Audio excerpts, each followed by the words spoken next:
संजय, ही थेट कारवाई आपण पाहिलेली आहेच, पण त्याबरोबरीनं आता येत्या काळातली काय ऍक्शन असणार आहे, पुढचं पाऊल काय असणार आहे?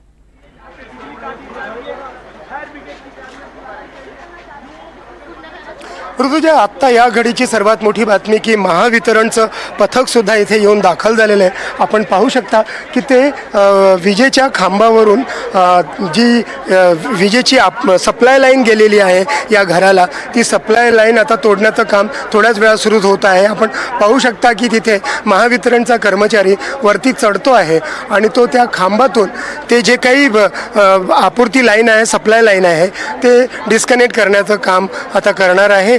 या ठिकाणी नागपूर महानगरपालिकेच्या अतिक्रमण विरोधी पथकाचे सगळेच जवळपास 150 ते 200 कर्मचारी आलेले आहेत.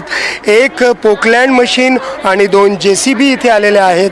आपण सुरुवातीला बघितलं की नागपूर महानगरपालिकेच्या अतिक्रमण विरोधी पथकाचे अधिकारी कर्मचारी ते इथे आले. त्यांनी घराची तपासणी केली, पाहणी केली आणि घराच्या आतमध्ये जे काही उरलेलं सामान होतं ते व्यवस्थित बाहेर आणून ठेवण्यात आलं आणि तोपर्यंत पोकलँड आणि JCB मशीन घटनास्थळावर पोहोचले आणि त्यांनी घराचा जे बाहेरून जी कंपाऊंड वॉल केली होती ती कंपाऊंड भिंत तोडली आणि समोर जे शेड करण्यात आलं होतं ते शेडसुद्धा काढून टाकण्यात आलं आणि आता घराचा जो मुख्य भाग आहे, सुमारे 86 स्क्वेअर मीटर अतिक्रमण बांधकाम, खालचा मजला आणि पहिला मजला दोन्ही मजले मिळून करण्यात आलेला आहे.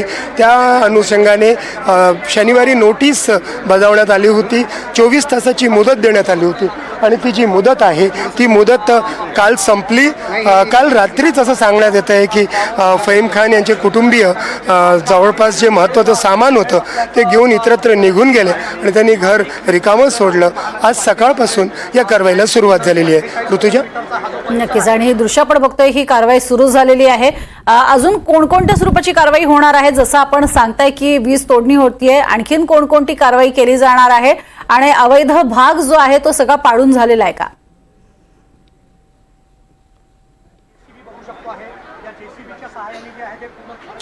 अगदी ऋतुजा, जे आमची माहिती आहे नागपूर महानगरपालिकेच्या अतिक्रमण विरोधी पथकाशी आम्ही बोललो आणि त्यांनी असं सांगितलं आहे की आतमध्ये जेवढं अतिक्रमण बांधकाम आहे ते जवळपास पूर्ण घरच अतिक्रमणमध्ये आहे असं म्हटल्यास वावगं होणार नाही.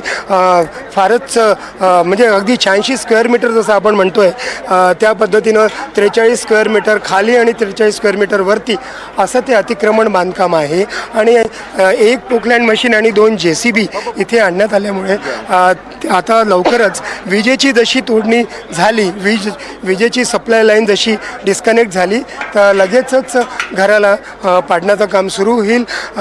जो पोकलँड मशीन आहे त्या पोकलँड मशीननी आपली जागा घेतलेली आहे. त्याशिवाय गल्लीमध्ये आपण पाहू शकतो, गल्लीमध्ये JCB सुद्धा तैनात आहे. JCBने आत्ताच कंपाऊंड भिंत तोडलेली आहे आणि पुढच्या आदेशाची वाट पाहत आहे.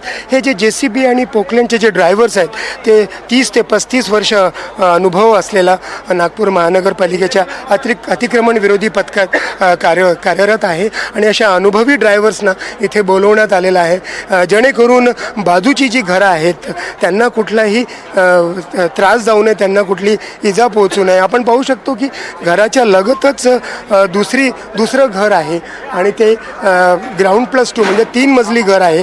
अशा वेळेला त्या बाजूला लगतच्या घराला कुठलीही इजा होऊ नये त्यामुळे अनुभवी ड्रायव्हर्सना इथे डिप्लॉय करण्यात आलेला आहे. याशिवाय पोलिसांच्या बंदोबस्ताबद्दल जर आपण बोललो तर सुमारे 2 राज्य राखीव पोलीस दलाच्या कंपनी यशोधरानगर परिसरामध्ये आणि एकूणच संजय बाग कॉलनीच्या या परिसरामध्ये तैनात करण्यात आल्याची माहिती आहे. याशिवाय पोलिसांचा कडकोट बंदोबस्त दिसतो आहे. यशोधरानगर पोलीस ठाण्याचे पोलीस आणि याशिवाय नागपूर पोलिसांची अतिरिक्त कुमक सुद्धा इथे पाठवण्यात आलेली आहे आणि या ठिकाणी जिथे आम्ही आत्ता आहोत संजय बाग कॉलनी त्याच्या जवळपास जितकेही 4 ते 5 मुख्य चौक आहे तिथपर्यंत ठिकठिकाणी पोलीस तैनात झाल्याचे चित्र दिसते आहे आणि याशिवायही अन्य गल्ल्यामध्ये खुर्च्या टाकून म्हणा किंवा तसेही पोलीस बसलेले किंवा उभे दिसत आहेत. एकूणच काय तर पोलिसांची तगडी व्यवस्था इथे करण्यात आलेली आहे आणि आपण पाहू शकतो की आजूबाजूच्या घरातून लोक गल्ल्यामध्ये आणि पायऱ्यावरती बसून हे दृश्य बघतायत, उत्सुकतेने बघतायत. आपण पाहू शकतो की आजूबाजूच्या गल्ल्यामध्ये जे लोक राहत आहेत, जे शेजारी राहत आहेत, ते स्वतः तिथे बसून आणि बाहेर येऊन बघतायत, कारवाईला बघतायत. आणि आत्ता वीज कापणीची जी कारवाई आहे ती जवळपास संपत आलेली आहे.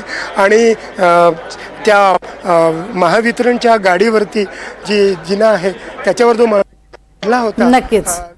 नक्कीच आणि तुमच्याकडनं अधिक माहिती घेऊ संजय तुर्तास. धन्यवाद या संपूर्ण सविस्तर माहितीसाठी.